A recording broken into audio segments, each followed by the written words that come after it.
very Austen moment, like heartbroken woman running off alone in the rain. Yeah, when I was watching this, and when I was like, oh my God, she's not going to kill herself. And Em's like, it's not Bronte. She's just going to get deathly ill.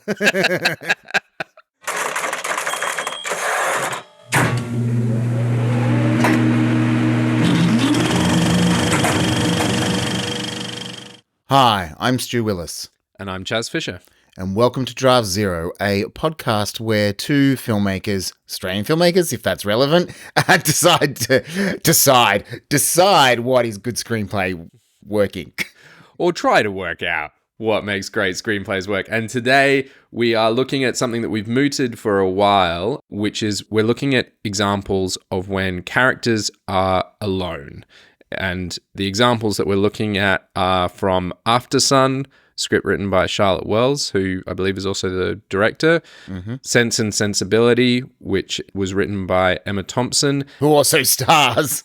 Yes, but, not directed by Emma Thompson. And The Equalizer, which I think is sole credit to Richard Wenk, is that right? Or Wenk? Yeah, and he actually was sole credit on the sequels as well. Bit of a action movie auteur, in a way. Yeah. So we've got some express moments that we want to look at in those three films. And, it feels in a little way, like I love these topics when they're really, really narrow and we get to dive deep into them. But we've both come at this from different angles. And what's interesting is in some of the films, we've picked different moments that we want to look at. But it was you who's called out, like, we should look at characters being alone. Was it? Like, just as a thought exercise, what would these characters do when they're alone? And I've been for a long time trying to improve my ability to what I call dramatize the internal. And I think this is a really good opportunity to do this. We kind of talked about a little about the idea of the intimacy spectrum back in ensembles, but I think my interest in the character alone stuff actually predates that quite significantly. So on the kind of short feature web series I did, Restoration, which we'll put a link in the show notes. It's time for people to go and watch it if they haven't, because it's all on YouTube through Dust. We actually shot a number of pickups of characters alone, because it's not the kind of thing that that point in my screenwriting, I was like, just spending time with the character alone doesn't move the plot forward. Right. And then when we edited the film, we realized we needed these moments where we could process with the character what was going on. So they were kind of what we would call buttons on the scene. So it's moments of the scene's kind of over and we just lingered on this shot that kind of isolated the character, and the music could help kind of lead us to understanding what they're going through. Right. And we basically just shot, I think it was like 2 moments that were unscripted for that reason. And it made me realize that this emphasis sometimes on plot in my writing, these forward dimensioning on plot, sometimes sacrifices these moments, these kind of more, for lack of a better word, cinematic moments. And then it kind of creates this question of, well, if you're recreating the experience, how can you write those kinds of moments on the page that makes them compelling so you want to keep them? Does that make sense? So they don't get crossed out as like, oh, this is just a, character by themselves. How do you do that? Or, me developing my understanding as a storyteller from a directing point of view, that I kind of linger on some of these moments, which is what we'll see in Sense and Sensibility, that Ang Lee is kind of extrapolated from Emma Thompson's script to kind of make more of the moment. So that's kind of where I think that interest started. And then the discussion around the intimacy spectrum and the idea that, thinking about what your character's like in the private, the personal, and public.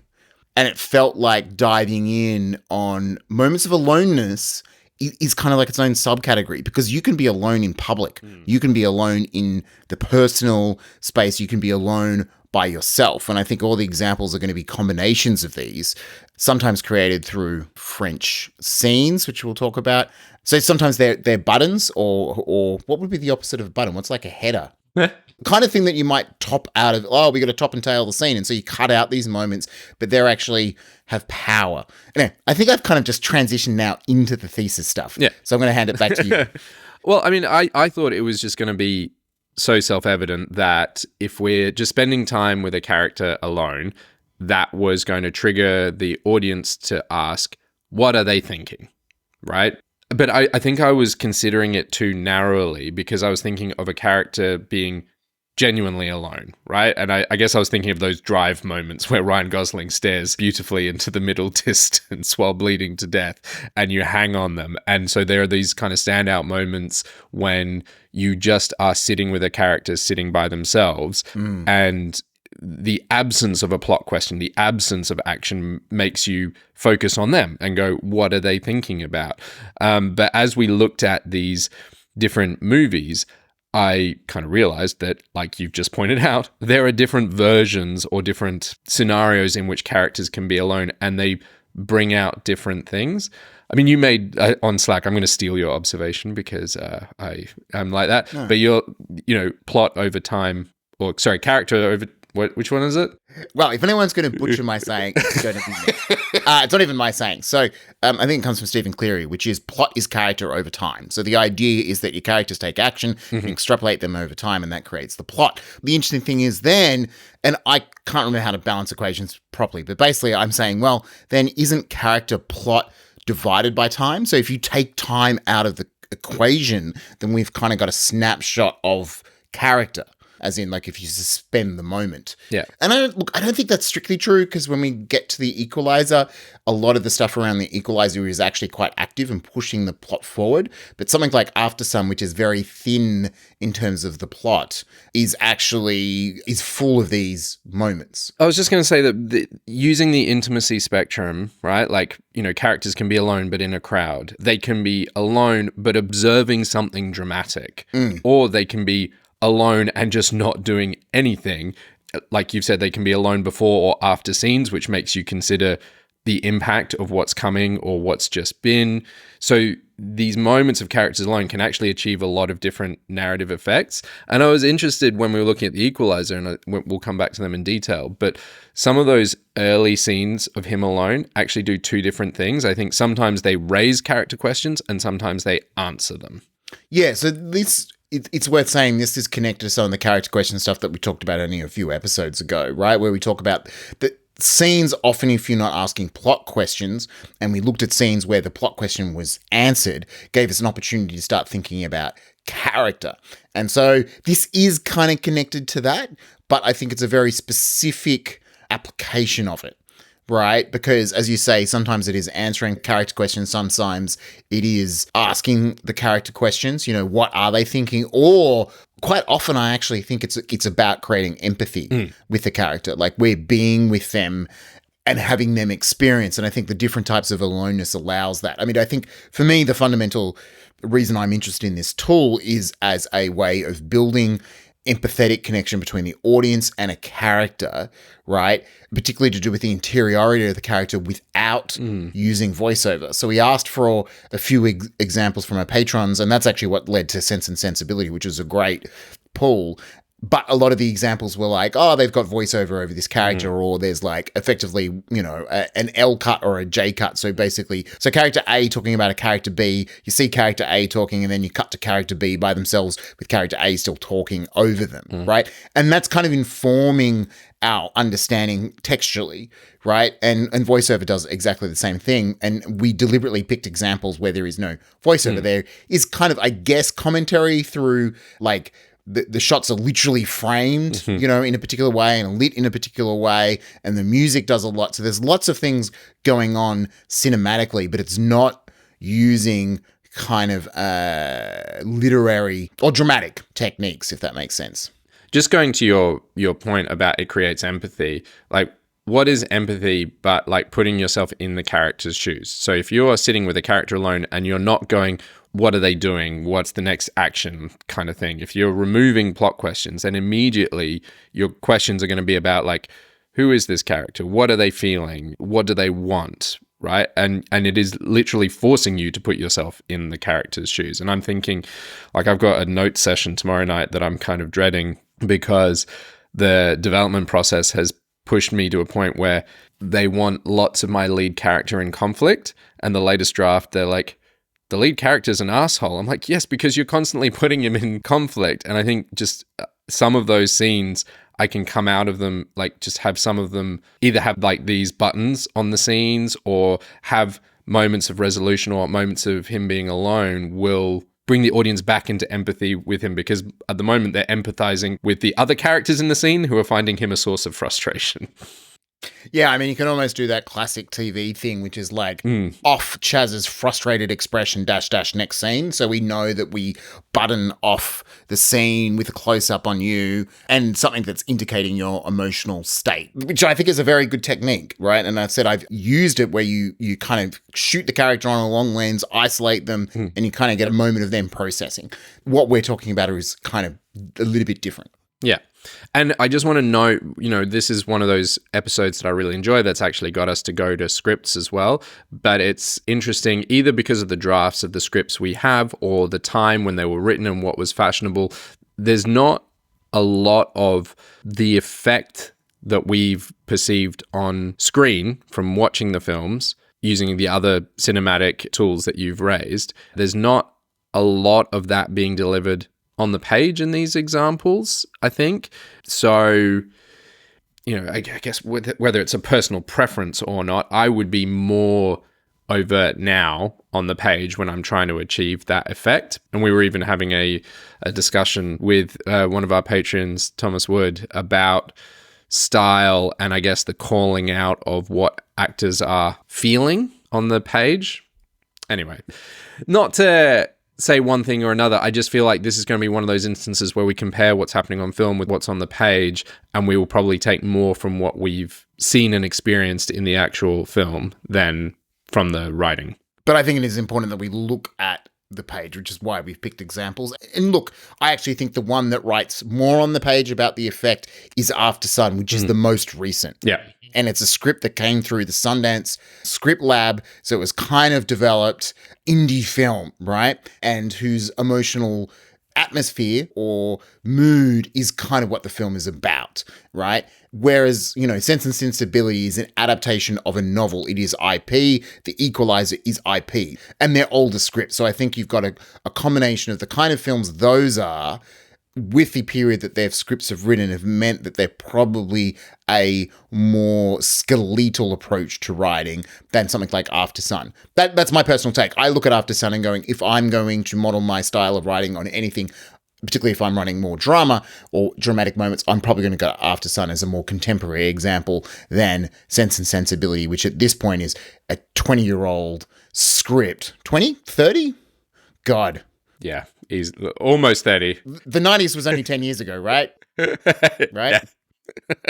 Plus, they've got the book. Yeah. One of the reasons we were so excited to do Sense and Sensibility is we thought, given it's Austen, given it's a novel, we thought there would be lots of character interiority that is in books can be provided through the omniscient narrator that may have made their way onto the page. Yeah.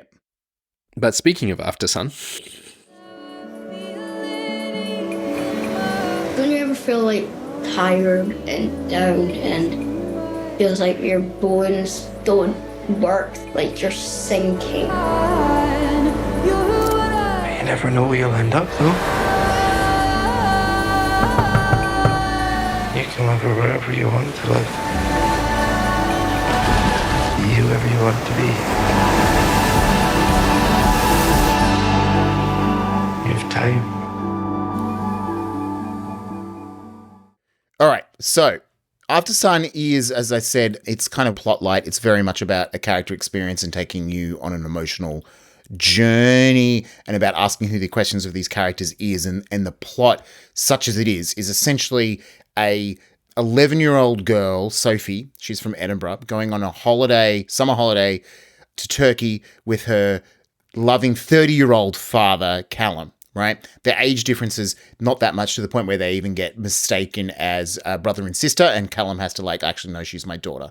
Callum is estranged. Well, actually, I wouldn't say it's estranged. He's definitely broken up amicably with Sophie's mum, and actually, it's the opposite of estranged. She queries why he says, "I love you" to his ex, and he's like, "Well, she's family." Right. And so it's the coming age story, her being on holiday, her kind of beginning that age of 11 when she's beginning to separate from her parents and wants to become a teenager, and that kind of tension of wanting to move into the teen world and the allure of other teens while also connecting with her father And what she is kind of oblivious to and what the audience is meant to be noticing and that Sophie isn't is that Callum is suffering from depression. And the film is kind of, it's got a framing device, which I do want to talk about briefly, of an older Sophie kind of in a rave. So it's like these shots of her in a crowd lit with strodes where she's actually, to me, my interpretation of it is that she is alone within the crowd, right? And it's shot in a way that's quite impressionistic earlier on, but they kind of intersperse the story. And that's kind of it. There's some found footage stuff from Sophie's camera, and then there's this beautifully poetic Lynn Ramsey style cinematography of the actual story. So it's naturalistic, but I think the way the film was shot doesn't actually feel naturalistic as much as it feels poetic. I would say expressionistic. Like the script is much more naturalistic than I think the experience of watching the film is. I think there's lots of dialogue where they've made editorial decisions just to linger in the poetry and in the performances rather than have the quote unquote scenes or a much reduced version of the scenes. Like there's one super standout moment for me of not just a character alone. It's probably the moment that most lingered with me. And it's actually very early in the film. And it's just where Callum is dancing by himself on a balcony. But given that the interstitials, like they are, it's not just a framing device, it's throughout the story that it comes back to them. Do you want to, because they appear first in the script, do you want to talk about them first? Yeah, I'm going to read it aloud because I feel listening to this and you haven't seen the film, then you should go to our Patreon page or even like Shot Zero because I want to put up these shots because I think this is an example of the script giving us more information than the shot does. Right, that the way it is being photographed is way more impressionistic than the written version. But I think that is a deliberate choice because I think it's the kind of thing of like, if we kind of overwrite this and explain what is going on the script, it's going to be easier to convince people what it's doing in the film. Right? Like, I'm projecting onto Charlotte, but, you know, I've had these conversations and know, like, you have to sit there and, you know, you go through every single fucking scene and have to justify it from a financial point of view. So this is the actual writing from the script. Sophie 31 stands motionless in a frenetic crowd. Eyes closed, she is out of place and time. A warm crew neck jumper in contrast to the 90s rave attire and naked torsos that surround her. A strobe casts her in light then darkness, light then darkness. Cued by the strobe, in her place now stands a girl, Sophie, 11, dressed identically. As partygoers push past, fragmentary glimpses an 11-year-old Sophie and a 31-year-old Sophie, in square brackets, adult Sophie, close square brackets, alternate with the light, both fixed in position, eyes shut. As the beat escalates on the verge of falling into a groove, adult Sophie opens her eyes. Cut to black. Over black, the sound of a tape being inserted into a camera, the closing of a cassette door, the pressing of a switch, the whirring of internal mechanisms. All right, so interesting moment because it is actually describing what you were seeing visually, but there's just enough context. This kind of comes to the unfilmables, the intent of it. She's out of place and time. She's in contrast. She's in light then darkness, right? Partygoers push fast fragmentary glimpses. And I think in terms of this alone in public, the emphasis on the detail of what they're wearing, right, in contrast to the deliberately thin or sketched partygoers push past, right? There's not much detail in there. Tells us that's not something what we're looking at. What we are looking at is these characters. And so in the script we're reading, this is actually the first scene in the film. It's a little bit later. It's still within the opening, but they have chosen not to open the film with this. They actually open with the DV cam. But it still creates this kind of intrigue about this character. The image definitely, to me, is it's this character that feels isolated in a crowd. That's what I got when I first saw it. I didn't understand that it was a rave. There's not like doof doof music, you know. Yeah. I thought it was this impressionistic sense of being alone in public, which I guess given what the film ends up dealing with about depression is often that's, you know, even if people mask their depression well, it's that sense of aloneness or loneliness in public. So I think they've done a good job of that. And I think just those choices of detail versus sketchiness create that imagery in our head, that feeling. I read the script after watching it and the interstitials, I did not get that the adult Sophie was the adult Sophie until much later in the film where they actually cut to her watching as an adult, the DV footage. But you definitely get the sense of Sophie is alone in a crowd. Like they vary the way that it's lit, the strobe, the expressionistic style. And then later on the interstitials, like the film starts out, and this will connect to the point that the moment that I want to talk about with Callum dancing on the balcony. But the film starts out being very much in her point of view as the young girl. And the interstitials do too. And it feels like she's lost in this kind of, it feels sort of scary for a young girl to be in that kind of scenario. And then later the interstitials find Callum and he's kind of lost in the music and the experience, and she's like trying to reach to him and cry out. And one of the things this script does really well is, while not being overly expressionistic, I feel like it paces the amount of words, like the use of white space. It spends enough time writing these moments out such that it will call the reader's attention to, why is this in here? Or this is important. Yeah, it's because it's not about the rave, like, doof, doof, doof, flashing lights. Like, there is a version of this that is selling the experience of what it's like to be on the dance floor. Here, it's got a more poetic quality. This is on page 21. The strobe continues to cast the space in and out of darkness, offering up momentary glimpses of adult Sophie as she pushes through the messy crowd, her eye line steady. We see others in the space, and eventually on the other side of the room at a distance, her target. It's Callum, his age and appearance as we know him in Turkey. Right, so the script has done a nice job of like putting the emphasis on Sophie. It definitely feels surreal. The experience that it's writing is not the experience of someone like sweaty bodies grinding up against each other, or however you want to put it. And also there's just a nice bit of revelation at the end. Her target, and there is a pause. It's Callum, his age and appearance as we know him in Turkey. So we know that this is, at this point, becoming more surreal, and it's writing that in the script. And then somebody crosses in front of her view, then him further obstructing him from his view, just strains to keep him in sight. So again, it's describing what is happening, but the language choices is help recreating the experience of aloneness in public, and in this case, the distance from her father, right? Yeah. Which should lead to your example. So this moment just stood out for me because this is like the prime example of what I thought we were going for coming into this exercise, this podcast. So other than in the DV cam, you get to see Callum, but it is very like deliberately DV cam. It's very grainy. It's very expressionistic, the kind of way that it's lit. And then as soon as we're actually in the quote unquote present of this movie, even though arguably the entire movie is a flashback from older Sophie's point of view, the script has a lot of moments of Sophie talking to Callum talking to other characters like the hotel receptionist, to Sophie, to the tour bus guide.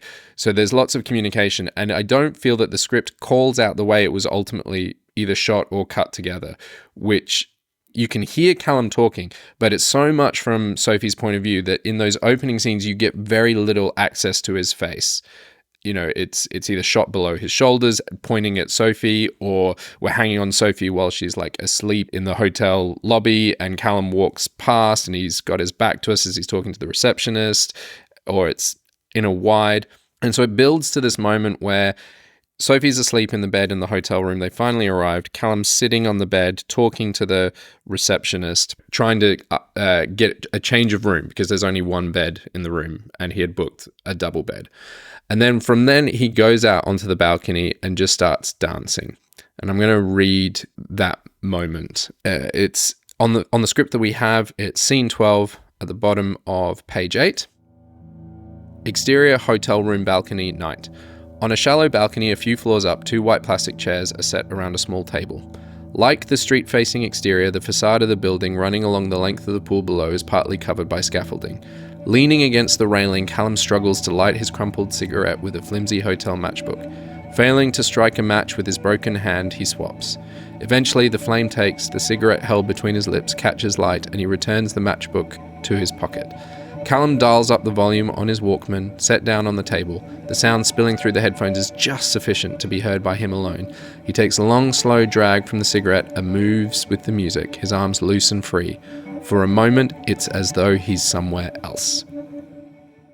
Now, the way that the film actually shoots that moment and the way that I experience it is very different.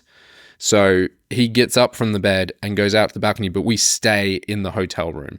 Watching him through the window. Yeah, he closes the glass behind us. There's literally, something between us and him, and we don't go out and see the scaffolding. We don't see the pool. We don't see what he's looking at. We are deliberately in a room apart from him.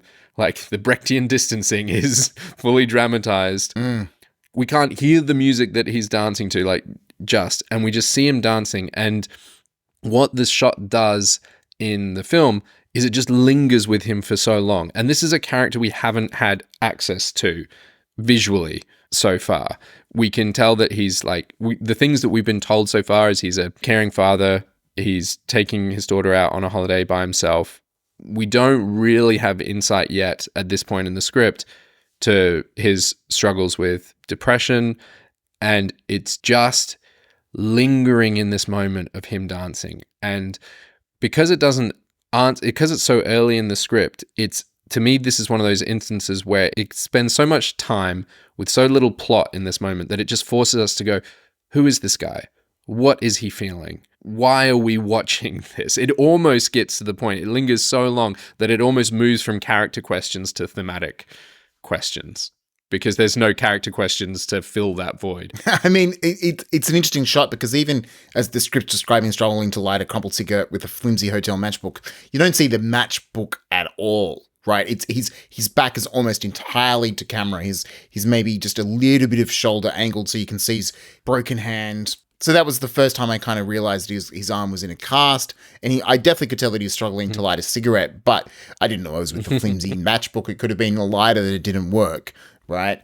And it is an interesting experience that by staying with it and it's an uncut shot as well, it is creating this interesting thing of us. I don't think it's quite empathy. I think that's what is an interesting choice about some of these other options compared to some other choices. It's not about us empathizing with Callum, right? It's about it's more about feeling for him, right? As you say, shifting from feeling to, because you're like, oh, what's he doing? Oh, he's trying to light a cigarette. Okay, now he's okay.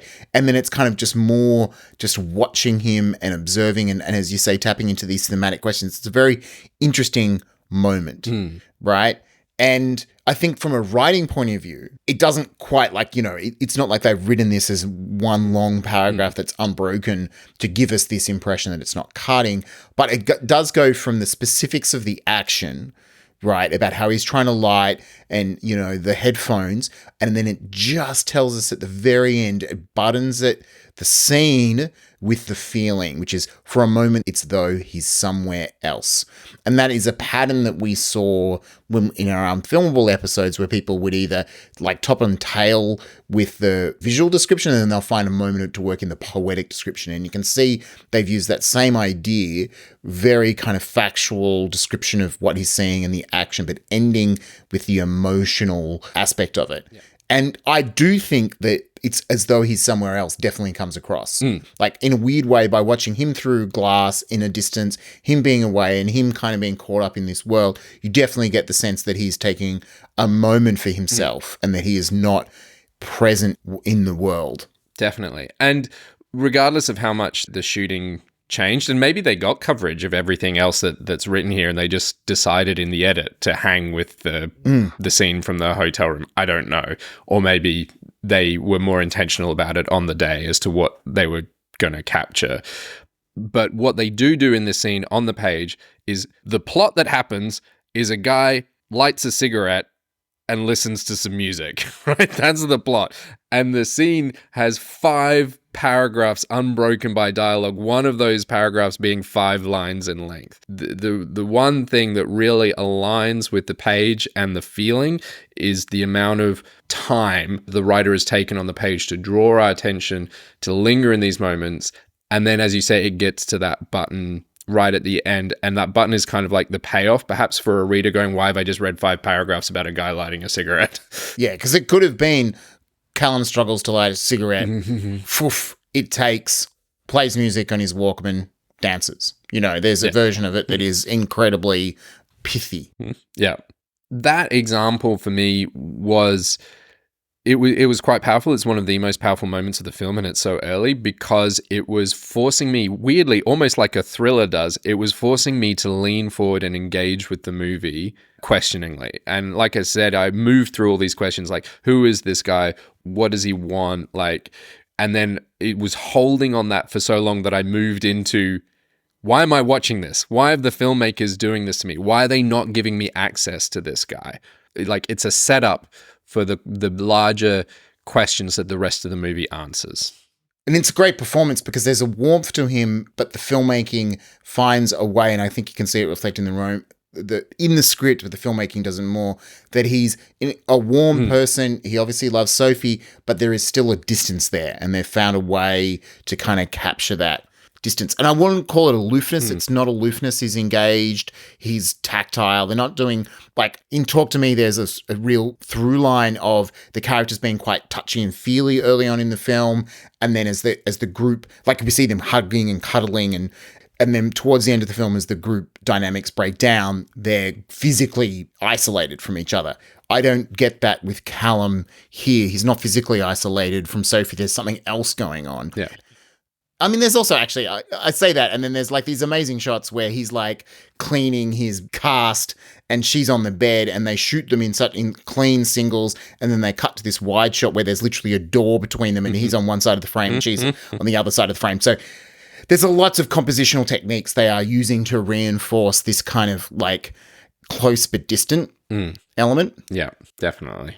So in terms of the way they wrote that in the script, they don't have the composition showing it, but this is an interesting, it is a tangent, but it helps emphasize the aloneness, which is that idea that Sophie's lying in her bed and Callum is cleaning his cast in the bedroom, is they literally write interior hotel room, wrote Sophie's side with Callum in OS, and then we cut to the hotel bathroom with Callum doing what he's doing with Sophie in OS, right? They have chosen not to use intercut, right? Or like if I was possibly writing this, I would possibly just write Sophie's on the bed, Callum's in the bathroom. This is what they're doing, intercut, right? To imply that they're going to move back and forth. But here they've made a deliberate choice in the way that the scene is laid out on the page to isolate the characters from each other.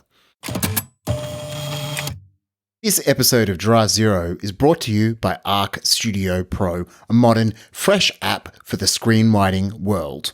Which, of course, has industry standard formatting, which, that's the bare minimum. But, exciting for us Australians, it has it for both US letter and A4. Crazy. But it has advanced tools for storytellers that are actually easy to use. We got to use all of that on a project where we took it back to cards, and then from cards to outline, and from outline to pages. The development process was intuitive and powerful.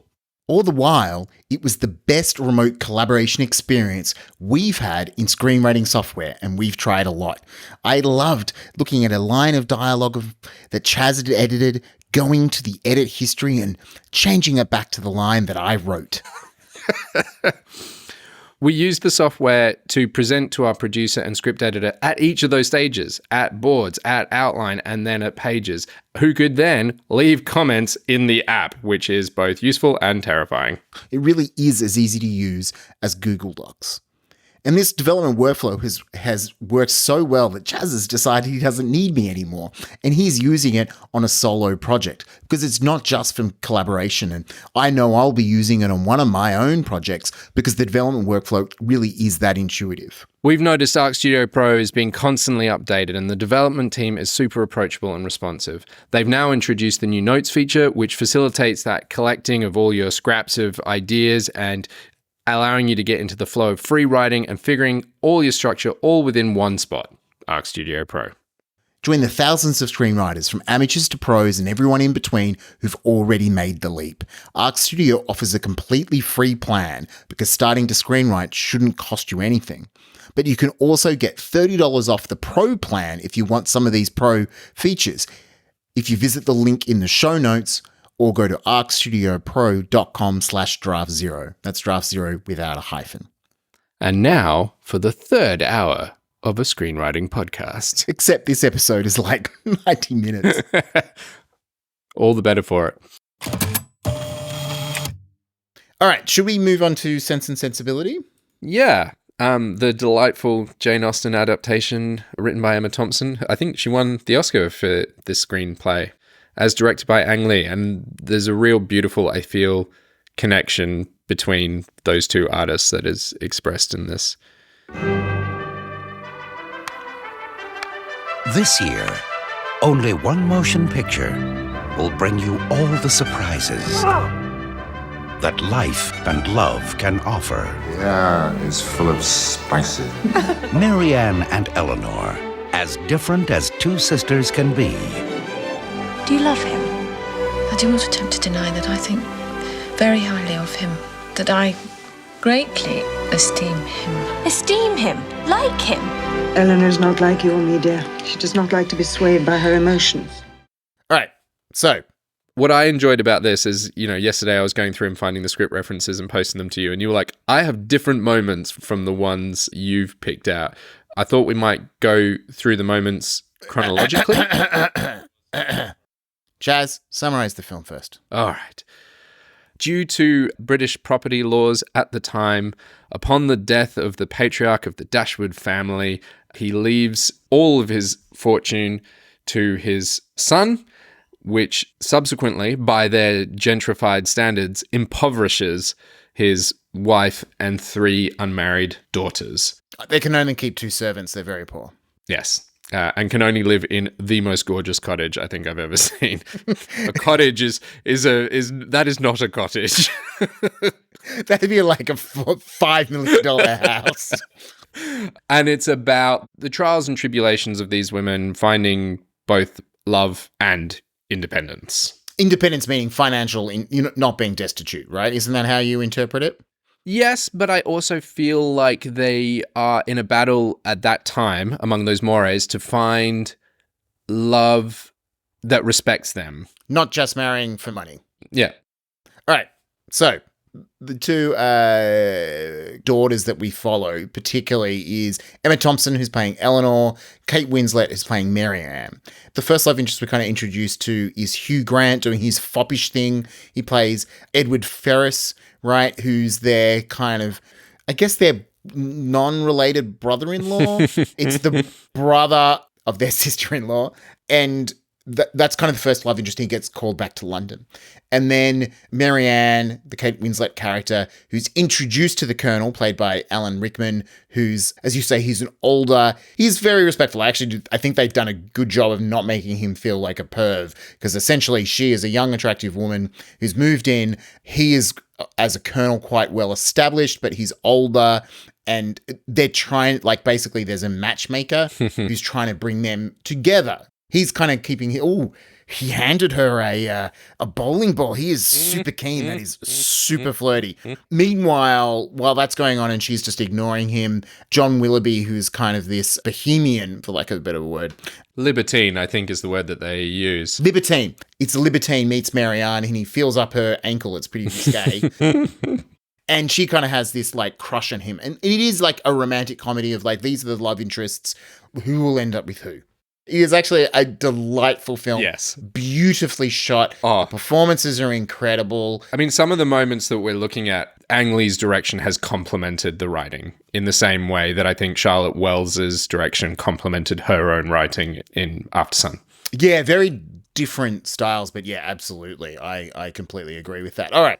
So yeah, that would mean the first scene we want to look at is the sword fighting. I'm surprised this is your pick. Well, so there's a moment early on where Eleanor starts to fall for Edward Ferrars because he's sword fighting with her younger sister, Margaret.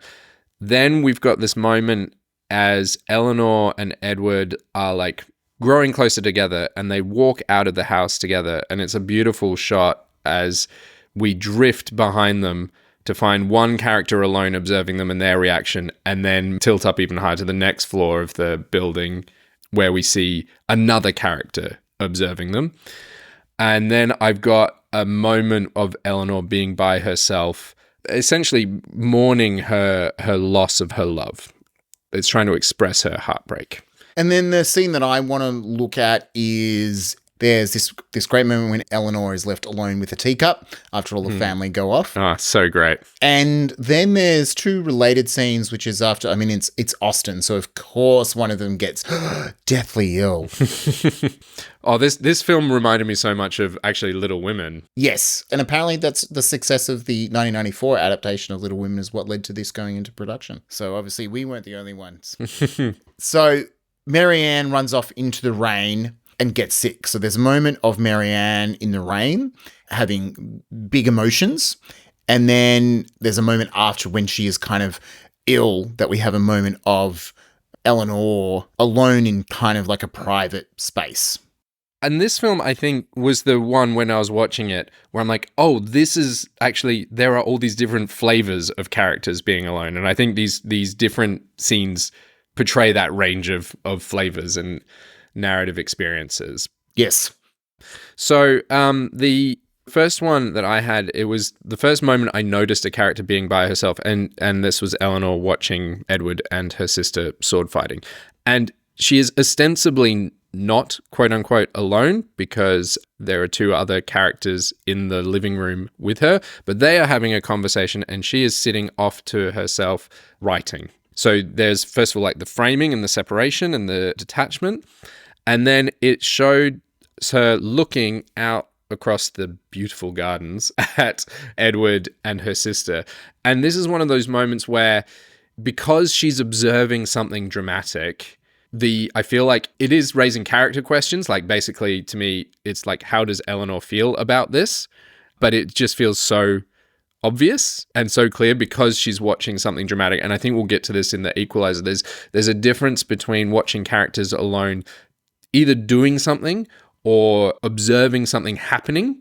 Like there is quote unquote plot or action taking place, as against, that moment in Aftersun where they're deliberately kind of having less and less happening to draw out different questions. So let me just read what's on the page. But this was, as mentioned earlier, I feel like the style of this script is very kind of the time, very matter of fact. So it's interesting to me that, there isn't more of the internal of these characters in the big print.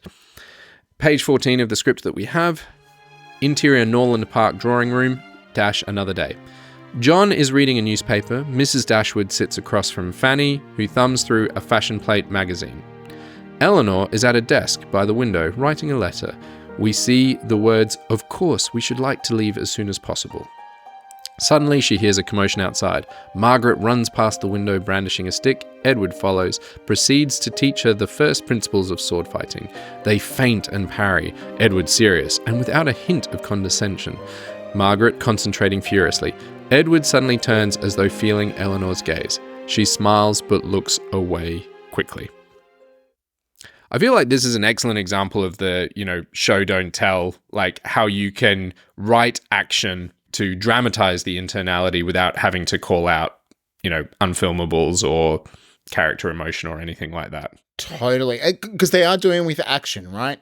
Edward suddenly turns. This is as though feeling Eleanor's gaze, right, is borderline, but I don't think it's kind of an unfilmable because it's like we linger on her and you cut to him and he kind of looks back towards that eye line and it's going to feel like he's noticed that she's looking, and then you cut to her looking away, right? They did it, I think, to lead those actions and to build to that moment where we clearly, without anything said on the page, we are vibing that Eleanor is liking Edward. And, the dramatic journey of Eleanor in this film is about, Marianne is, and this should lead us to the next scene, Marianne is constantly criticizing Eleanor for not showing her emotions. And, the culmination of the film is Eleanor, breaking down and uncontrollably sobbing in front of Edward Ferrars. So, interestingly, I feel like you could argue that the lack of giving us internal access to Eleanor's feelings on the page is actually reflective of the character journey. Eleanor is trying to not give us access to her emotions. That is her quote unquote flaw or challenge or what have you.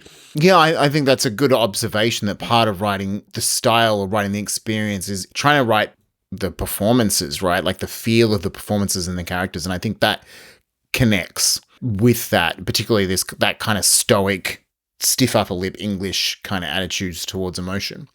Yeah. And the next scene is Eleanor and Edward walking towards the treehouse, and it's with them being observed by the other characters. And it reads, it's on page 15, Cam tilts up to find Mrs. Dashwood on the middle landing of the staircase, smiling down at them. Cam tilts up yet further to find Fanny on the landing above, watching Edward and Eleanor with a face like a prune. I mean, again, possibly this is, great examples. While we don't, it's fallen out of fashion to write camera directions, she's writing very filmable dramatizations of how the characters are feeling. Yeah. And what's actually great about that shot is they shot it. Yes. Like the staging was a really beautiful, like one of those invisible oneers where you don't really notice the camera movement that they haven't cut, right? So it's this combination, watching with a face like a prune. The important context here is that Fanny is the disapproving sister-in-law to Eleanor and Marianne, who does not like the fact that her brother seems to be interested in these penniless daughters. But this moment would play differently. I think it needs with a face like a prune, because we need to understand, otherwise it's just Fanny just watching them. We kind of need to understand in that moment of aloneness, and it is that example of aloneness in public, is that she feels safe to show what she truly thinks, right? And she kind of reveals that to the audience. I mean, we kind of know it anyway, but yeah, it deliberately connects us with the idea that she is disapproving of Edward and Eleanor. Yeah. Right. 100%. And she feels comfortable to show that, because she's in private, she's comfortable to express that in a world where she'd have to be a lot more passive aggressive. Fully agree. And, speaking of Eleanor's journey to not show emotion, Marianne says, and I quote, "I feel I know Mr. Willoughby well already. If I had weaker, more shallow feelings, perhaps I could conceal them, as you do." And in the big print, it says, "Then she realizes what she said." And Eleanor gets upset and kind of leaves the scene. And that leads to my final moment in this film of someone being alone, which is, I guess, the more traditional one. Oh, traditional is not the right word. It's more what I was thinking of coming into this, which is characters truly on their own, not doing anything. So the scene's on page 51. Interior Barton College, Eleanor and Marianne's room, day.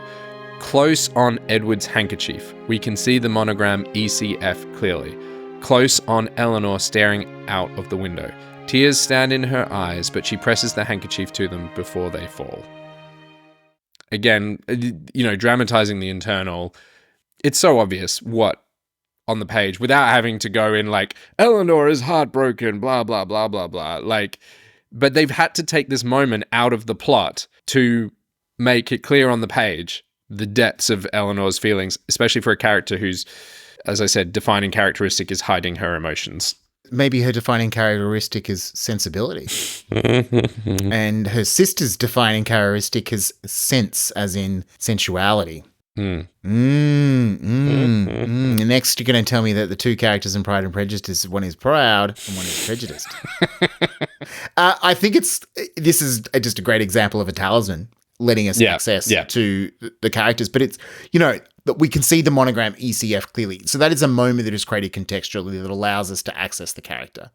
But as you say, it doesn't do much in terms of the color in the big print to kind of create that, right? You get more in actually the next scene.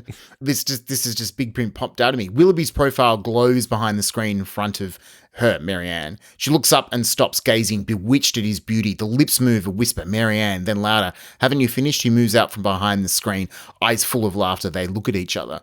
So I think your observation is correct that Eleanor and Edward's moments are written more restrained, and it seems that Marianne and Willoughby's interactions are written with a little bit more heightened romance. So the big print is actually expressing the characters. Yeah.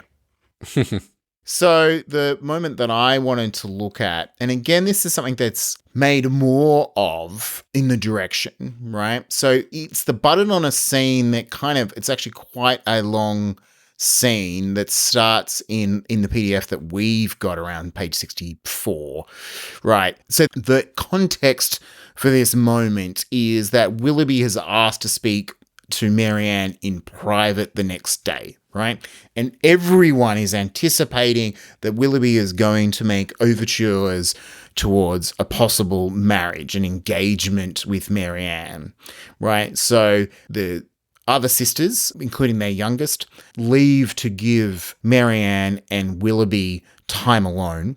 Willoughby rushes out, and then they come in to discover that, like, Marianne is absolutely distraught, right? Quote, Marianne struggles free. She runs off upstairs. We hear her bedroom door slamming. There is a moment of stunned silence. Eleanor and Mrs. Dashwood have discussions. Mrs. Dashwood goes upstairs. Eleanor follows. Mama, I'm very fond of Willoughby. Mrs. Dashwood goes into her bedroom and shuts the door. Eleanor is halfway upstairs. She meets a wet-eyed Margaret, which is their younger sister, who's 11, coming down with a cup of tea. Margaret, she would not let me in. Eleanor takes the cup and Margaret runs out into the garden in tears. Right, so you have the sound of sobbing also comes from Marianne's room and now from Mrs. Dashwood as well. Eleanor sits down helplessly on the stairs and drinks the tea. So the way that this kind of plays out is what I would call we've talked a bit about like French scenes, right? So the idea is characters coming and going and leaving. It comes from theatre, right? So essentially she is in this space with her two younger sisters and her mum. Marianne runs off, and then her mum runs off, and then her sister gives her a cup of tea and then leaves. And so she is left in the room by herself. And the way that this is shot is that effectively it becomes this overhead angle on her holding this cup of tea. And it's just this beautiful image, right, that catches exactly what the script says, which is Eleanor sits down helplessly on the stairs and drinks the tea. That one adjective, helplessly, creates that context for what she is feeling. Right? That she is literally left holding the tea for everyone else and feels helpless. Yeah.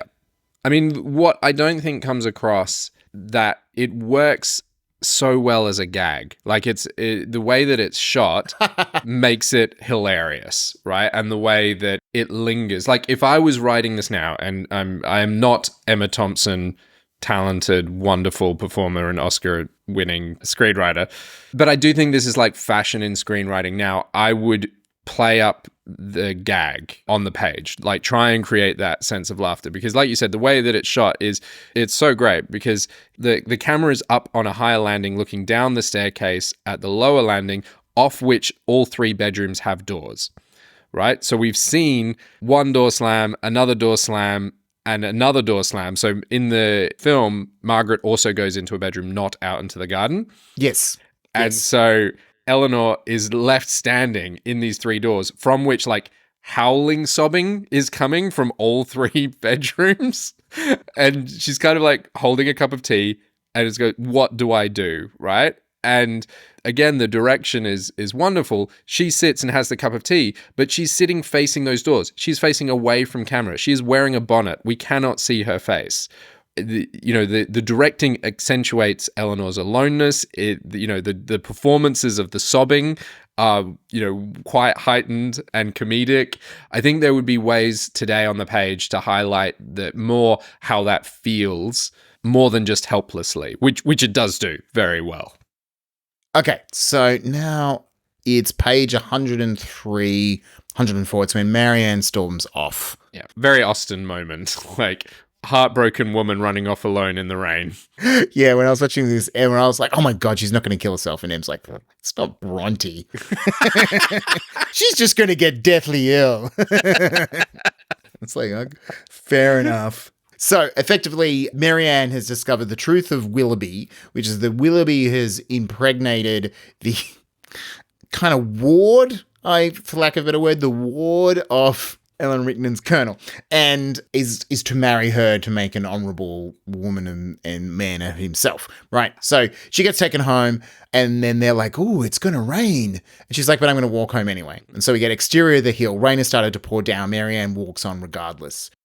Exterior of the hill day. Marianne has reached the top, soaked to the skin. She stands with the storm raging around her, staring at the spires of Combe Magna, the place that would have been her home. Rain streaks her face and the wind wisps her hair about her. Through frozen lips she whispers, love is not love which alters when its alteration finds or bends with the remover to remove. Oh no, it is an ever fixed mark that looks on tempest and is never shaken.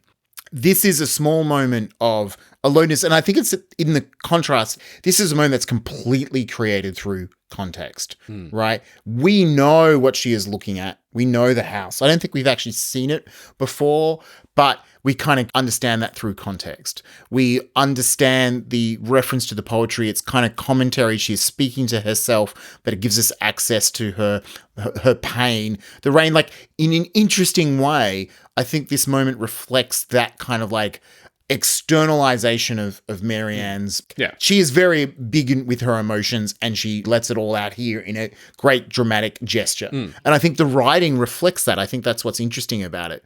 It's not giving us too much color in terms of what it means because the poetry does that, but through frozen lips, she whispers, the storm rages around her. Like it is so evocative of what that moment is meant to be that it really does reflect her character. Yeah. I mean, this is really obvious, right? But in a different version where this is purely Eleanor's story, Marianne, we could have not had this moment. By giving us this moment of the character alone, it has created empathy with her. We know exactly how she feels. We know the height of her emotion, you know. Yeah, her being in there doesn't, like us seeing that moment doesn't advance the plot. The plot moment is she goes into the rain and we see her sneak off and then she is returned by the Colonel, basically unconscious and frozen. We have chosen that moment to give us access to the character. There is no plot movement there. There's not even do you think there's a character question? No. Is the plot question, is she going to get sick? Yeah, but I think we kind of know the answer to that already. Yeah, well, particularly Emma and other fans of Austen do. But you're right. Like, I'm just making the observation. Like, it's so obvious what this is doing. But I think it's worth highlighting the effect on the audience, which is to make us feel what Marianne is feeling. Yeah. That is one of the potential narrative effects that spending time alone with your characters can do.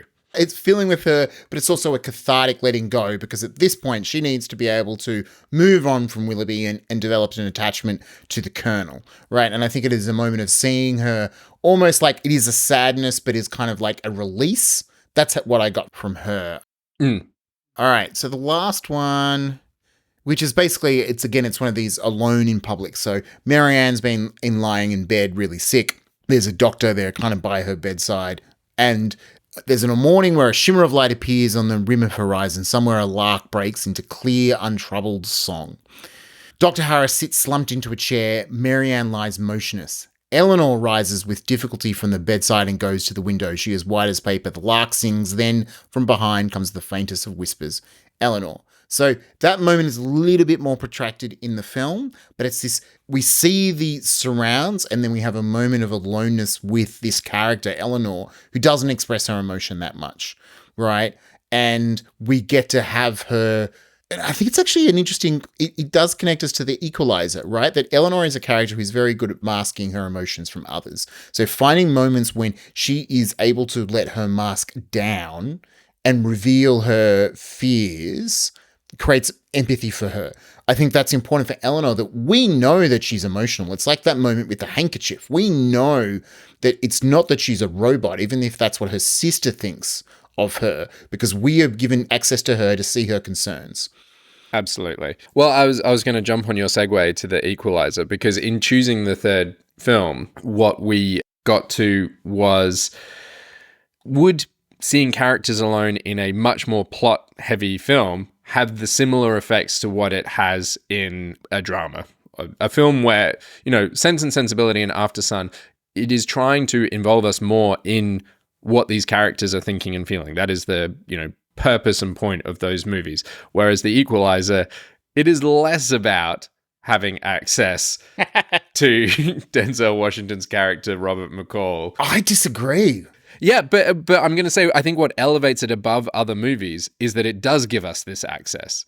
But like, in terms of like, why do people go and watch The Equalizer? It's not to have like a rumination on that character's interiority. It's to see him like fuck people up. All right. Let's Is there anything else to say for now on Sense and Sensibility? Look, I would just conclude that I think it's a timely reminder that you can dramatize the internal without going too hard at the big print. Yes, and doing it through action and talismans. And I mean, even that lark singing, that's kind of like that, what I would have learned, maybe it's still called this, but back when I studied English literature, it was called like the pathetic environment, as in pathos, that the environment reflects the storm raging and whipping her hair. Absolutely. All that kind of stuff. I mean, it ties into the novel. And what is interesting is I have not read Sense and Sensibility, but, you know, novels tend to give us more access to the interiority of a character and what they're thinking. And in adapting this, Emma Thompson would have had that challenge of how do we get that interiority that you get from novels and translate it on screen, and what moments do I choose to do that, right? That's an interesting challenge. But she probably also, you know, I can't imagine that Austen didn't have Marianne run out into a storm. Well, she had to get sick somehow. Yes. So, moving on to equalizing.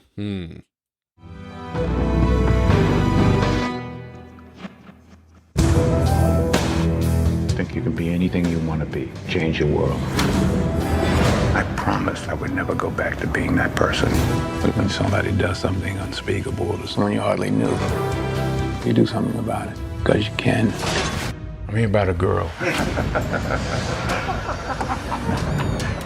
16 seconds.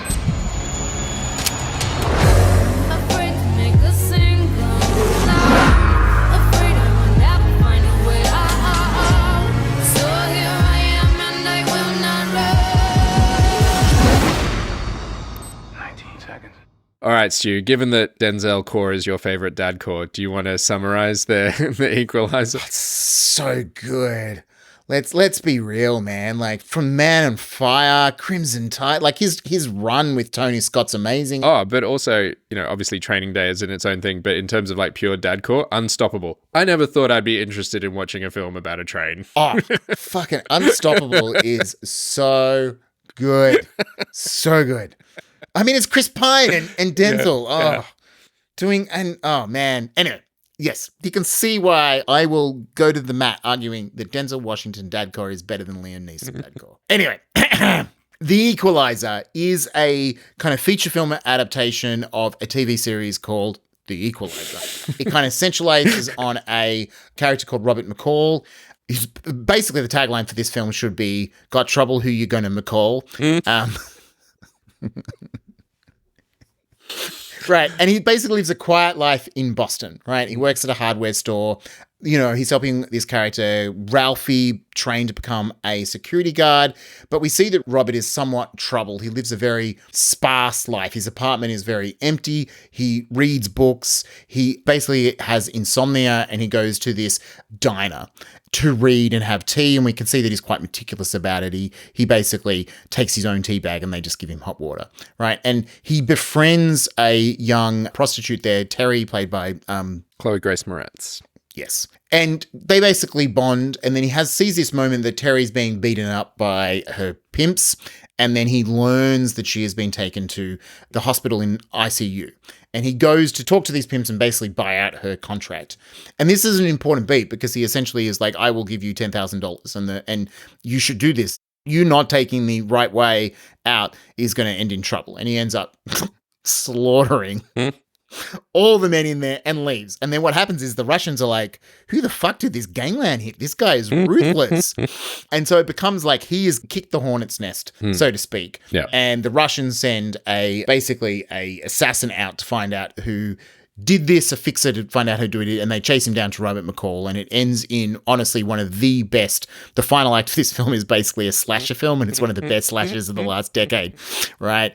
That's kind of the overarching plot. Right. So you can look at that. This could play as straight dadcore, right? That he, I mean, this has definitely kind of got that dadcore, I've got to save the young girl thing. But they give us so much access to the interiority. We spend so much time with McCall by himself. He is a loner, but the film is not afraid of us just lingering with him, right? And I think that is kind of what makes it really interesting. And that continues in the sequels. The third Equalizer is basically him chilling on Italy for most of the film, right? And so he's a character, he's a loner. So that's going to naturally mean that when we spend time with him, it's when he's alone. But they've done some interesting choices in what they are doing to reveal the character, right? Would you agree? Oh, absolutely. And like I said before, I think it's what elevates the film is the access to the interiority that we get to Robert McCall. And it's nearly all done with scenes of Robert being alone. What it does very well, I think, is the early scenes of this film, like it takes quite a while for any action to happen. To get to that moment where he's, beating up everyone in the Russian, like Slavy and his gang, it feels quite long. It's probably not that long in terms of minutes or page count of the film, but because you might go into a trailer expecting Denzel Washington dadcore action film, but it plays like a character drama until that moment, until it reveals what Robert McCall is physically capable of. They have no hint. This is not a film that opens with an action cold open. There is no context to what he is capable of at all. And full disclosure, the script that we have access to is the one that's widely available online, and it is a first draft. In other words, there are some moments that we can't actually give you how it was written. But worth saying that this draft is by Richard Wenk. Yeah. So I think we can make an assumption that even if the specifics have changed, I would suspect that the style and the approach of the writer may be more refined, but probably within the broad spirit. Yeah, and also the opening is almost exactly how the film opens. So there are definitely some moments. So the moments that I particularly wanted to explore is contrasting. So in the beginning of the film, it goes between moments of Robert being alone. It's like establishing the routine of his life, the normal before that routine is interrupted. Him alone, him at his workplace, and in particular his relationship with Robbie, and then him at the diner and his relationship with Alina. Sorry, her prostitute name is Terry. Her real name is Alina. And it repeats those at least twice, if not 3 times, before he goes to destroy the Russians. And I think in the moments of him being alone, there's a difference between the opening ones and the next run, because I feel like the opening ones, weirdly, there's a distinction between whether they're answering character questions or raising character questions. And you would have thought that the first scenes of someone being alone, the first time we're encountering a character, that because it's the first time, that they would be raising questions. But I feel like those moments in the opening are really trying to paint a picture. They're really trying to answer questions as to who this guy is. And then it's actually the later ones, when it comes back around, that you're kind of prompted to ask deeper questions, like, is Robert happy? I get like the first round of scenes of him being alone are like, who is this person that we're watching, which is a question that any audience member is going to ask when we're introduced to any character. Who is this person? And how we choose to present them is, up to us, right? So I want to contrast those two. And then in the film, but not in the script, we have a kind of really amazing moment, and it's possibly a purely directorial moment because the camera work is extravagant. There's a shot of Nikolai having just been dressed down by his oligarch boss over the phone. So it is a button on the scene, but the camera moves very almost sensuously around his undressed torso, which is very heavily tattooed. Do you have any moments that you want to discuss other than those ones? One of the things I think is interesting is that there's an elongated moment before McCall decides to act, that we spend a lot of time with himself. And yeah, it's a little bit kind of MTV editing. It's quite stylized, this moment of him deciding to act and go after the Russians. And then they kind of repeat that at the end after he's completed his mission, where he's basically just looking at the ocean, and it's very stylized. I don't know if they're in the script, but if they're not, they're the kind of things that they've worked out that they probably want to do in editing for a particular reason. So it's going, well, if you're going to have to do it anyway, you might as well find a way, maybe I'm projecting my restoration experience in there, which is like, if you think you need moments of characters alone, you should probably write it in, because it is actually much easier to just go, hey, we just want a silent moment of you staring out into the window and shoot it on the day. Like, even if it's like when you've already wrapped fucking sound, because you don't need any dialogue, then to come back and do pickups with your actors. Right. So it is definitely worth thinking about. And that, this is just a by the by, but it was a cool thing that I was reading about these. I can't remember what director did it, but these editors were talking about this director who would, after they've got all their print take, would basically run the scene again without dialogue in order to get themselves more reaction shots. All right. I do want to contrast, because in this version of the script, they've written in a moment of him being alone, but it doesn't highlight in the script that he's making a decision, and they've done a lot more of that. And who knows what the production draft looks like, because in the script it's just a moment of him being alone on the bus, whereas like you said, in the film there's lots of moments of him being alone, and then it culminates with him like sitting down and you're hearing voiceover of what characters have said to him. We'll do a separate episode of VO, because that is a very obvious way of externalizing and dramatizing the internal. Is not even saying what is McCall thinking about. It's like, this is what he's thinking about, and then he stands up, right? Like a decision has been made in the dramatization, and a lot more is made of that in the film, and possibly in Richard's later drafts, than is in this particular draft. All right, so we're going to go chronologically. Sure. So I'm just going to read the first page, I think. Culminating with the top line of page 2. An alarm clock hits 5:30 a.m. and goes off. Bedroom. Grey morning light. Alarm still buzzing because the room's empty. Bed already made. Tight enough to flip a quarter. Room Spartan and immaculate. Inside the bathroom. A hand wipes steam off a fogged bathroom mirror, just enough to see the straight razor gliding across the final patch of lather. Interior kitchen. Morning. Blender being loaded, wheatgrass, almond milk, whey protein, a cup of organic blueberries. Wristwatch, finger hits the stopwatch button on it. Hands do the dishes. Drying on the blender and glass. Into a cabinet where there's only one of everything. Arms iron a shirt, with the precision of a surgeon. Spray starch, stiff collar and cuffs. Interior bedroom morning, shirts buttoned, leather belt slipped into creased pants, tie knotted and tightened exactly, stepping in front of a mirror, Robert McCall. Middle-aged, middle-class, middle-of-the-road looks, pleased with his appearance, McCall adds a final touch, an orange vest, finger hits the stop button on the watch timer. And that, I feel, is perfect representation of how the film opens. Yeah, except I wouldn't necessarily describe Denzel as middle of the road looks. But, in a weird kind of way, this has got that sparse writing that we've been contrasting the previous two examples with. But it does achieve the same effect. Like, it's spending a whole page dedicated to giving us insights as to who this man is. Yeah. And I do like the descriptions, like with the precision of a surgeon, into a cabinet where there's only one of everything. I just note that the wristwatch moments are in italics to draw the reader's eye to it, but it doesn't answer why yet at this point. Yeah, they've done a great job of setting up, like, even the use of the word Spartan, right? Like, you put a word Spartan in there, you are trying to bring in this idea of this militaristic vibe to this character, and then we go from that to he's working at Home Depot. Yeah. Right? So the opening with, like, him shaving the head and he's living this life, and then we go, he works at a hardware store, right? Yeah. And it's interesting because the film does a good job of, like, contrasting McCall by himself, but he's not an awkward loner. He's actually quite good at talking to people and quite energized around people. And so there's these moments where we see that, and then we contrast to him being very Spartan, a little bit more emotionally repressed, right? Yeah. So it's doing a lot of stuff through context. Yeah.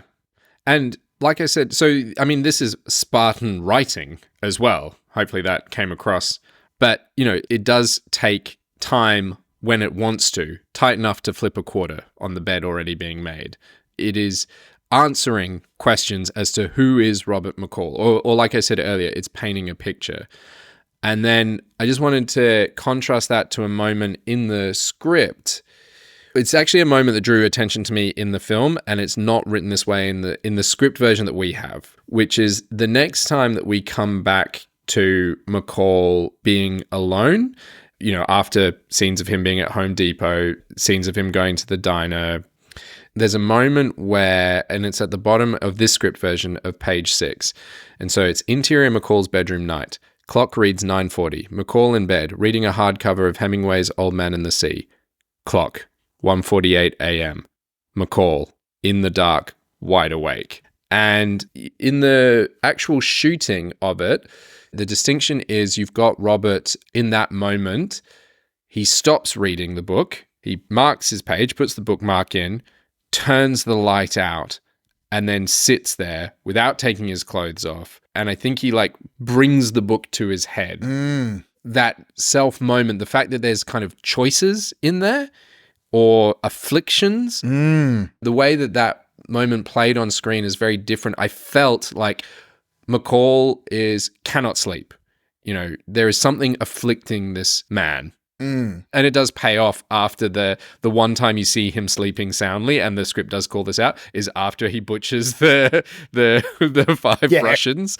But to see him go, that's in that moment in the darkness, he's like, he is not happy with what is going on right now. And to me, that was an important piece of insight that the film and possibly that version of the script does. But to contrast, you know, we saw a character making a decision, and we saw a character in action rather than just sitting there in the script. So I thought that was an interesting contrast as to how it made me feel. Oh, it's just McCall rides home in an almost empty car, rocks with the rhythm of the train. I think they feel like they realized they needed, it sounds like in the film, they've played up the affliction, that it takes McCall more time to be called to action. And I think that moment that you just talked about in the bed is a similar idea, that he is reluctant to be pulled back into this life, but he's kind of got this internal conflict that he's hiding from others, and we only ever see it to him in private. Almost like it's making a big deal about this. Is the difference between those two is that if you've got him sort of just run-of-the-mill deciding to act, and it's not making a big deal out of the decision to act, then it kind of feels like this is something that he's always been doing, as opposed to in the film coming out of hiding, emerging from, you know, it later is revealed that he faked his own death to kind of stop being a CIA assassin and lead a quiet life with his wife, who passes away. And it's in the absence, like he made a promise to her that he wouldn't kill anyone ever again, but he's really good at killing people. And you know, it's interesting. I feel like making more of that decision gives us more depth to his character. And the thing is, making more of the decision is literally a screen time thing, really. Yes, they do this kind of like more expressive editing style, more stylized editing style, and it could be, you know, looking through the script, there was an actual scene at the park with the Ferris wheel. So maybe they shot that, didn't use it, and realized they had footage of him on this park bench from this scene that they deleted and worked out that they could use it. I don't know. That's speculation, but maybe that's where it came from. Right. But by literally showing the progress of time, like he leaves at night, he goes to the hospital at night, we see him sitting in a park bench at the day, these kind of flashy moments. And are you saying that there's like audio grabs from earlier in the film? Yeah. So you hear the one that stood out to me is the other prostitute. You hear echoes of her line saying like that he's making an example of her. Yeah, so it's doing that kind of recall moment. But what is interesting is I think they've chosen to do that compared to what in the script that they've done, they have the young woman, Terry's friend, explaining what has happened to her. In this draft of the script, we actually flash back to see it, the kind of the brutalization of her, which is awful. And I think maybe the idea was that because it's like him looking at her and it's like by him imagining what has happened, we just need to see him on the train and we know that he's deciding to act. And they have made a decision to not show his imagining what has happened to Terry, probably because it feels a little bit exploitative to me reading what is written, right? But that also just makes it about what Slavy has done, not the dilemma that is facing McCall, which is, shit, what do I do? Well, I know what I can do. but I've made a promise to my wife. It could affect my ability to lead this quiet life that I've built for myself. Like, those are all things that are revealed later as to what his considerations were at that point, but they've given him the time of consideration. I mean, I've seen this film like 3 or 4 times. I actually quite like it as dadcore. So it's hard to remember what my first time watching it was, but I think I did went into it pretty blind. And so you see him sitting there and you're like, yeah, go and do something. And he turns up and gives them money. And they've done a great job of, you're with the Russians, that you feel like McCall's fucked up. Yeah. Right? Yeah. And I would also, like, I just, in scrolling through the script, there's another moment that's different in the film that is, again, giving more interiority to Robert. Sorry, I'm just speaking of scrolling, there's this great moment. I'm going to steal this, which is just before McCall slaughters the Russians. It's got like McCall's eye, mouth mumbling almost inaudibly, 45 seconds. McCall's hand moves to his watch, pushes a button, click, and then on a line by itself, what happens next? And then a new line, defines explanation. Yeah. And I'm like, fuck yeah. God damn you. That was what I was going to read. But well done that it called to both of us. But do you remember, so at the end of that action sequence, right? Slavi, he's giving this really long speech to Slavi as he's dying. Like, it's super cold because he's basically telling him what he's doing as he's dying and how it's his fault, right? And it's really cold. But in the script, what it does is that scene ends, Slavi's eyes register the last words before they go blank. And then in the script, it goes to McCall's hands under a running faucet, trickles of blood mixing with the water. McCall's kitchen later, dark, silent. McCall at the sink, cleaning his hands, looking up at his reflection in the window, studies it like it was some other person. Now, I mean, I think those moments are all in the script, but there's one moment that they don't have in this version of the script that is at the end of, after he's killed everyone, there's a moment of him sitting beside Slavi's desk looking down. And it's a moment that stood out for me because it made me feel he regrets what he has just done. It becomes clearer after watching the film. I don't think he regrets killing Slavi. I think he regrets having broken his promise to his dead wife, is my read on that retrospectively. But they gave him a moment alone in the aftermath of that action. And again, it's a button moment, right? But it's saying, what is the impact on the character of the scene that we've just seen? And I'm going to be doing a lot more of these in the script that I'm currently working on. This is good preparation for my notes session tomorrow night. I mean, that's actually like almost after an hour and a half, we've come to the idea that the button on the scene is a good place to answer what is the impact of the scene that has just happened on the character, that whose point of view of the scene we want to end on, right? And it can set up that therefore or that but, right? Like McCall's regret here does help, his complexity of his emotion, because the middle act of the film is him kind of being energized by helping her, right? Leads him to go and help and intervene with other people. Unbeknownst to him, the Russian mafia are kind of closing in on him. That's how the first half of the second act works, right? Yeah, absolutely. Like he gets more confidence in, this is the right path for me to go out and use my skills to equalize. But look, to give credit to this first draft that we have access to, in both of those points, his decision to go into action and after the slaughtering of the Russians, Richard Bank has gone, I need a moment with Robert alone. What has ended up on screen and possibly in Richard's later drafts is they've spent a lot more time or giving a different flavor to those moments of being alone, which has in turn deepened your and my understanding of Robert McCall's character. But he did have that instinct to go, I need these moments of being with the character alone at those 2 points in the story. Look, looking through this script, there's actually some quite overt performance writing. So this is just on page 30. This is not a character alone. So but it comes from that moment. So where Ralphie, his security guard friends, can't sit for the security guard exam. McCall goes to check in on him, and it turns out that Ralphie's mum's takeaway shop has been burnt, right? And so Ralphie explains to him that he's going to have to work here. And it writes in the big print, an odd mixture of compassion and steeliness on McCall's face, nods his understanding that life sometimes sucks.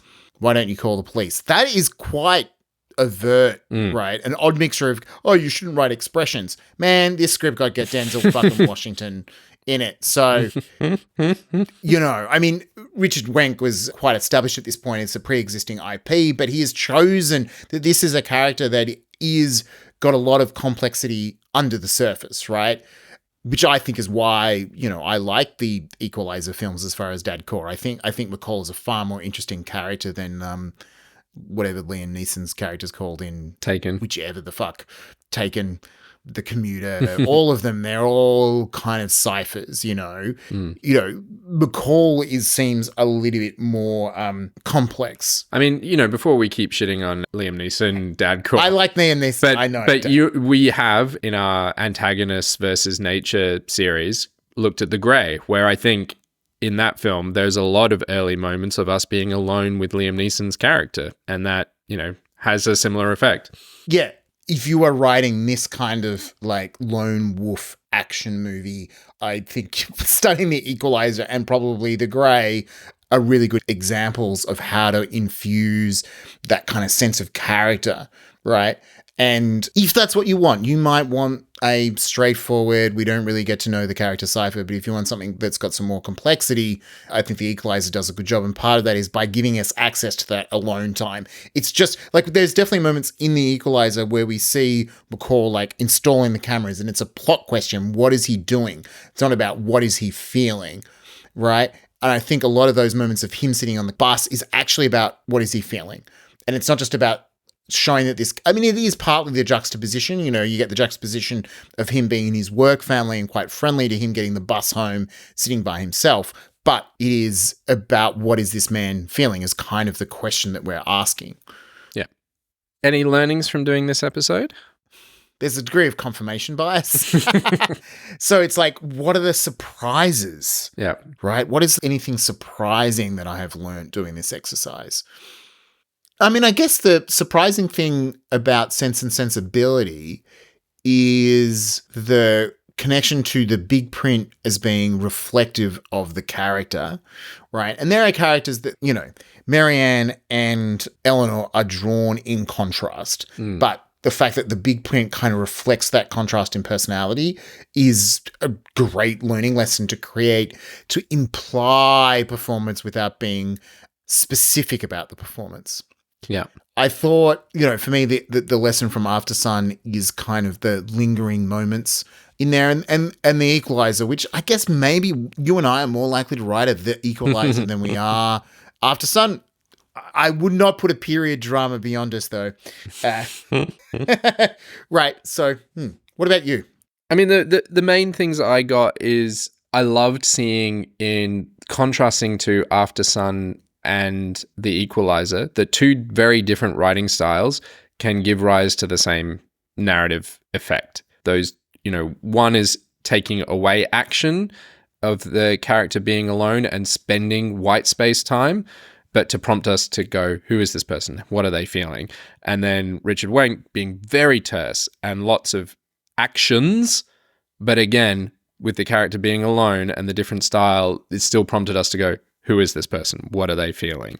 So I appreciated seeing two very different ways of doing that. And to me, the biggest, like, it's such a stupid learning, but I'm going, oh, you know, characters can be alone in a crowd. Characters can be alone, but watching something happen.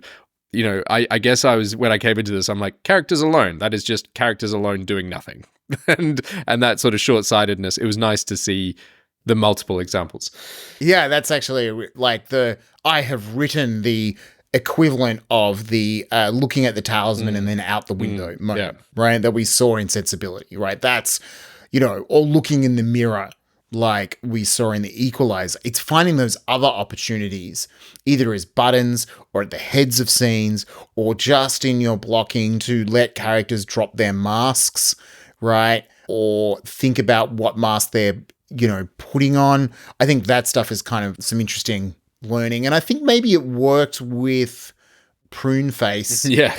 Fanny, because Fanny's not a character that we really break point of view on to see, right? We don't actually want to spend a lot of time for this character that we don't quite like anyway. So finding a way in the story, and they've specifically written in the camera language, but basically to see Edward and Eleanor run off and then find Fanny's reaction gives us access to Fanny as a person, but it doesn't feel contrived of, oh, we're cutting away to see her evil machinations. I don't think that story could have justified it, but they found a way to do that. Because her disapproval moves the plot forward. Yeah. Right. Definitely. All right. Oh, well, thank you. As is often the case when we do these episodes, perhaps the best thing our listeners will get from this is they'll go, oh, maybe I should read Sense and Sensibility or Aftersun or The Equalizer. Many thanks to Malay, Lily, Alexandre, Casimir, Jennifer, Thomas, Garrett, Randy, Jesse, Sandra, Theus, and Crob for your top-tier support of Draft Zero. Bringing more Draft Zero more often? This episode of Draft Zero was edited by Chris Walker. Thanks, Chris. Thanks, Stu. All right. See you, Chaz. Ciao.